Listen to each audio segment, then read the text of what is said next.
네, 김영환입니다. 같이 말씀 묵상 하겠습니다. 제가 교만해서 그런지 저는 자만하고 거만한 사람 보면 많이 힘듭니다. 자신이 똑똑하다고 하는 사람 보면 저도 더 똑똑해서 그런 사람이 아무것도 아닌 것을 드러내고 싶기도 합니다. 자신이 능력이 있다고 하는 사람 보면 저도 더 능력을 가져서 그런 사람이 아무것도 아닌 것을 드러내고 싶어지기도 합니다. 네. 그래서 제 곁에 있는 사람들은 다 겸손하고 사랑이 많은 사람인 것 같습니다. 이 방송을 보시는 여러분도 그래서 저랑 같이 친하고 함께하는 것 아닐까요? 자, 오늘은 빌립보서 2장 5절에서 18절 말씀 보면서 같이 바울이 우리에게 어떤 삶을 원하는가, 그것을 좀 보면서 하나님이 우리에게 어떤 삶을 원하시는가 좀 살펴보면 좋겠습니다. 오늘 본문에 보면 약간 세미 어거스틴주의 같은 내용이 나옵니다. 여기 어거스틴주의가 무엇인가 또 모르실 텐데, 어거스틴주의라는 것은 우리가 죄인으로 하나님의 은혜로 구원받는다, 이것이고요. 세미 어거스틴주의라는 것은 내가 죄인인 건 맞는데 죄인이지만 내가 어떠한 삶, 어떤 자유의지를 발동해서 내가 구원을 이루어낸다, 이런 것이 세미 어거스틴주의라는 말입니다. 세미라는 것은 세미, 이 말은 사실은 반이라는 말이죠. 그러니까 어거스틴주의가 전적인 어거스틴주의가 아니라 약간 희석된 것을 우리는 세미 어거스틴주의라고 이야기합니다. 이게 쉽게 설명하면 그런 내용이에요. 이해하셨죠, 여러분? 그런데 왜 이 이야기를 하냐면 12절 말씀에 보면 이런 말이 있어요. 그러므로 나의 사랑하는 자들아, 너희가 나 있을 때뿐 아니라 더욱 지금 나 없을 때에도 항상 복종하여 두렵고 떨림으로 너희 구원을 이루라. 그러니까 너희 구원을 이루라 라는 말을 하니까 이거 세미 어거스틴주의 아니야? 이렇게 생각할 수 있을 거예요. 근데 사실은 그 말이 아니라는 거예요. 이 말은 바울이 하나님의 부르심을 우리가 받았지만 두렵고 떨린 가운데서 구원을 완성해 간다. 즉, 칭의를 받았지만 이신칭의, 하나님이 나를 자녀로 삼아 주셨지만 자녀로서의 삶을 이제는 우리가 살아가야 한다. 그러니까 자녀로 양자가 되었으면 양자된 자녀로서의 삶을 살아가야 된다라는 말을 하는 거예요. 왜? 그 시대에는 사람들이 은혜는 알았는데 행함을 되게 강조하지 않고 무시하면서, 영주주의 같은 경우는 지식만 있으면 내가 구원받는 거 아니야? 이런 흐름이 교회 안에도 있었던 거예요. 그리고 율법주의자들이 있어서 너네 이거 지켜야 돼, 너네 이런 거 행함해야 돼, 이렇게 하던 흐름에서 또 어떤 자들은 어때요? 반율법주의로 꼭 그렇게 해야 돼, 행함이 없으면 안 돼, 그냥 율법 그런 거 생각하지 말고 내가 원하는 대로 막 흥청망청 살면 안 돼? 니골라당 같은 사람들은 율법, 어떤 윤리 도덕이 필요 없다라고 생각하고 타락함으로 빠졌잖아요. 그래서 사도 바울은 잘못된 그러한 거짓 선생들의 가르침에 빠지지 말고 칭의를 받았지만 우리의 삶을 통해서, 삶의 열매를 통해서 하나님이 나를 구원하신 것을 증거를 보이고 열매 맺는 삶을 살라, 이렇게 이야기한 겁니다. 그러니까 13절에 바울은 이렇게 또 도전을 하죠.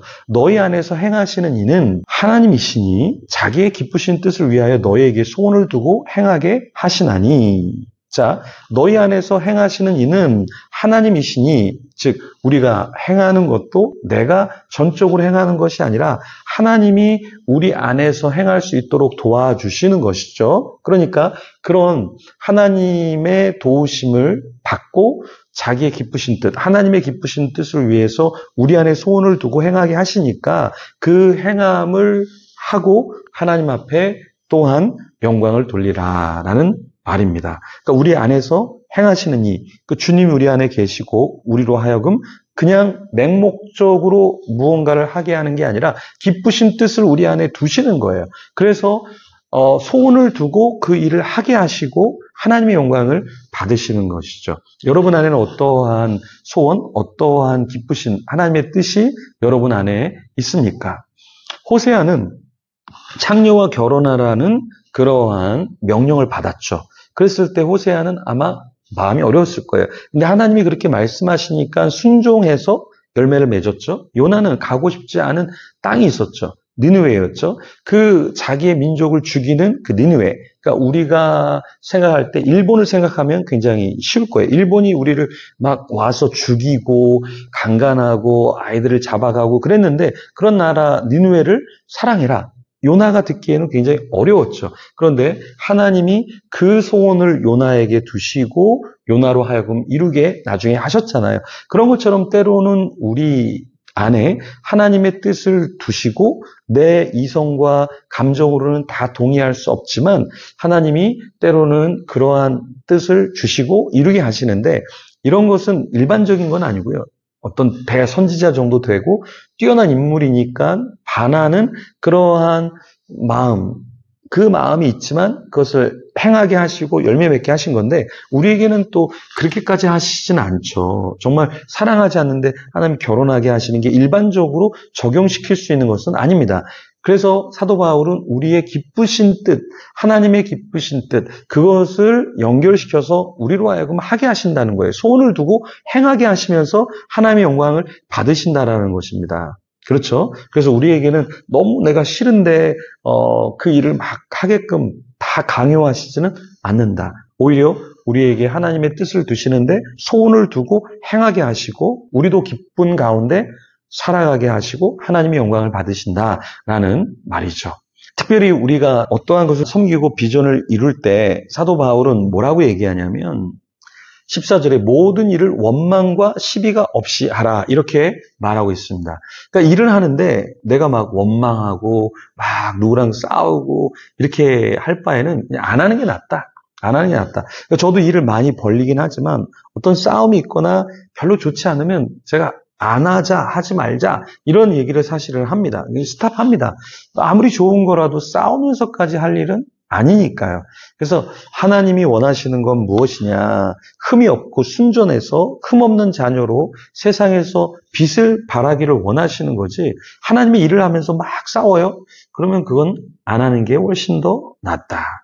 하나님 우리를 향해서 원하시는 것은 무엇이냐? 15절에 이는 너희가 흠이 없고 순전하여 어그러지고 거스르는 세대 가운데서 하나님의 흠없는 자녀로 세상에서 그들 가운데 빛들로 나타내며 빛들로 나타내도록 하기를 원하시지 우리가 싸우면서 그렇게 하면서 하나님의 일을 하고 사기를 치고 교회 일을 하면서 사기를 치고 이런 거 별로 좋아하시지 않는다. 조이팔 사건 여러분 아시죠? 희대 사기꾼. 조이팔이 2004년부터 2008년까지 전국에 10개의 피라미드 업체를 세우고 의료기기를 막 판매했죠. 30%에서 40%의 고수익을 보장한다고 하면서 투자자 몇만 명을 속였습니까? 3만 명. 그리고 가져간 돈이 4조 원이죠. 그것을 가로채고 어떻게 했습니까? 도주했죠. 근데 우리가 크리스찬으로서 또 이런 일을 하는 걸 하나님께서는 기뻐하시지 않는다. 네.